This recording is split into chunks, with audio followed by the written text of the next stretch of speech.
دوستوں، انسان کے اندر کمزوریاں بھی ہوتی ہیں اور خوبیاں بھی ہوتی ہیں۔ ہم میں سے کوئی آدمی فرشتہ نہیں ہے کہ اس کے اندر صرف اچھی چیزیں ہوں، اور ہم میں سے کوئی شیطان بھی نہیں ہے کہ اس کے اندر صرف بری چیزیں ہوں۔ تو اللہ تعالیٰ مجھ سے اور آپ سے یہ چاہتا ہے کہ ہم اس سے محبت کریں اور وہ ہم سے محبت کرے، اور قرآن مجید میں وہ اس بات کا وعدہ کرتا ہے کہ جو لوگ اپنے اندر تقویٰ پیدا کریں گے اللہ تعالیٰ ان سے محبت کرے گا۔ آپ دیکھیں گے قرآن مجید میں آپ کو بہت جگہ تقوی کے الفاظ ملیں گے، واللہ یحب المتقین کے الفاظ ملیں گے، اور اللہ تعالیٰ اس بات کا وعدہ کرتا ہے کہ اگر تم اپنے اندر تقویٰ پیدا کرو گے تو تمہاری زندگی تبدیل ہو جائے گی۔ تو آئیے یہ سمجھنے کی کوشش کرتے ہیں کہ تقویٰ کیا ہے اور اس کو کیسے پیدا کیا جا سکتا ہے۔ تقوی کا مفہوم ہوتا ہے پرہیزگاری۔ تقوی کا مطلب ہوتا ہے کہ آپ اللہ کے لیے کسی برے کام سے، کسی غلط چیز سے پرہیز کریں۔ تقوی کے اندر خشیت کا مفہوم بھی شامل ہے، اللہ کی محبت کا مفہوم بھی شامل ہے، ڈر کا مفہوم بھی شامل ہے، اور پرہیزگاری کا مفہوم بھی شامل ہے۔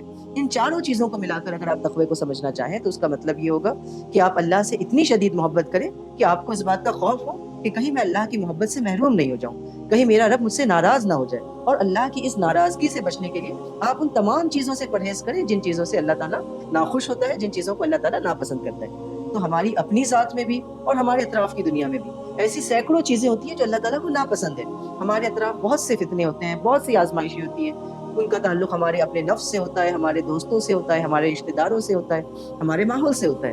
تو تقویٰ یہ ہے کہ انسان اس ماحول میں زندگی تو گزارے، دنیا سے کٹ جائے اور جنگلوں میں جا کر اللہ اللہ کرنے لگے، اس کا نام تقویٰ نہیں ہے۔ بلکہ تقویٰ یہ ہے کہ انسان زندگی گزارے تو اسی دنیا میں، لیکن اس دنیا میں زندگی گزارتے ہوئے بھی دنیا کی جو غلط چیزیں ہیں، دنیا کے جو فتنے ہیں، ان سے اپنے آپ کو بچاتا چلے۔ کسی شخص سے یہ بات پوچھی گئی کہ تقویٰ کیا ہے تو انہوں نے اس کا بہت خوبصورت جواب دیا۔ انہوں نے کہا کہ جب آپ کا گزر کسی خاردار راستے سے ہو تو آپ کیا کرتے ہیں؟ آپ اپنے دامن کو سمیٹ لیتے ہیں، اور دامن کو سمیٹتے ہوئے اس طرح آگے بڑھتے ہیں کہ آپ اپنی منزل کی طرف آگے بھی بڑھیں، لیکن راستے کے جو کانٹے ہیں، پتھر ہیں اور جو گندگیاں ہیں ان سے آپ کا دامن آلودہ نہ ہو۔ تو اسی طریقے سے اللہ تعالیٰ کہتا ہے کہ ہم نے آپ کو اس دنیا میں جب بھیجا تو اس دنیا میں بھی ایسی بہت سی خاردار جھاڑیاں ہیں، ایسے بہت سے گناہ ہیں، ایسی بہت سی آلودگیاں ہیں۔ تو آپ کو بھی کرنا یہ ہے کہ جس طرح آپ اپنے دامن کو سمیٹ لیتے ہیں اسی طرح اپنے کردار کو سمیٹنا ہے، اور ان آلودگیوں اور گندگیوں سے بچاتے ہوئے اپنے رب کی طرف اپنے سفر کو جاری رکھنا ہے۔ اس چیز کا نام تقویٰ ہے۔ اور یہ تقویٰ کیسے پیدا ہو سکتا ہے؟ تقوی کی پہلی شرط اللہ پر ایمان ہے، کہ جب آپ اللہ پر یقین رکھیں گے، اللہ سے وابستہ ہوں گے تو اس کے نتیجے میں تقویٰ پیدا ہوگا۔ تقوی کے لیے دوسری ضرورت علم ہے۔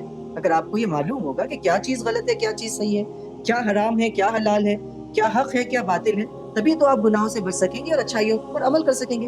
اگر علم ہی نہیں ہوگا تو انسان پرہیز کس چیز سے کرے گا اور عمل کس چیز پر کرے گا؟ تو یہ دوسری اہم چیز ہے۔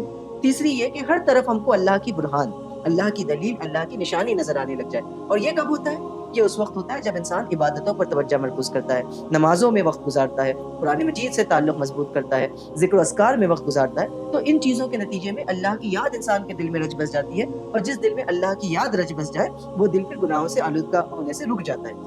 تو اور بھی بہت سی باتیں تقوی کے سلسلے میں کہی جا سکتی ہیں، لیکن یہ تین باتیں ہم آپ سے کہیں گے کہ تقویٰ بے حد اہم ہے، اسی کے نتیجے میں کامیابی ملے گی، اسی کے نتیجے میں اللہ کی محبت ملے گی۔